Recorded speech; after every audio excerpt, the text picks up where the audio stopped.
Comptoise Radio, conseil d'expert.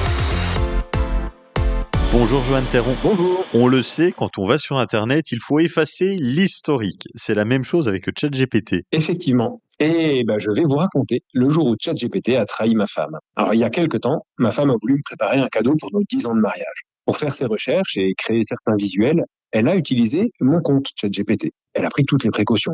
Conversation effacée, images supprimées, ordinateur refermé avec soin. Bref, elle était convaincue que je ne verrais jamais rien. Mais elle a oublié un petit détail. ChatGPT a une mémoire. Enfin, plusieurs mémoires en fait.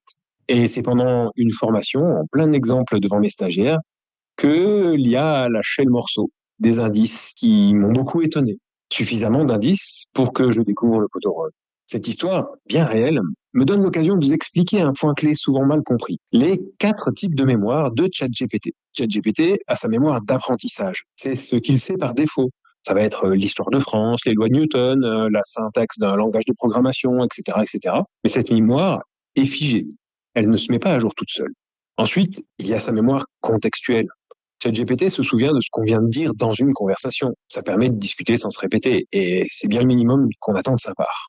Il y a un autre niveau de mémoire, mais qui, celui-ci, est réservé à ceux qui ont la version payante de ChatGPT. C'est tout ce qui est gestion de projet. Un projet, c'est un espace dédié dans lequel ChatGPT peut réutiliser les informations entre les conversations, ainsi que les documents qu'on lui aura fournis spécifiquement pour ce projet. Et enfin, et c'est celle-là qui nous intéresse, il y a la mémoire longue durée. C'est cette mémoire qui a piégé ma femme. Si vous l'acceptez, ChatGPT peut garder certaines infos sur vous, selon ce que vous partagez avec lui dans diverses conversations. Et bien sûr, c'est ça qui est ressorti, au grand désespoir de ma femme.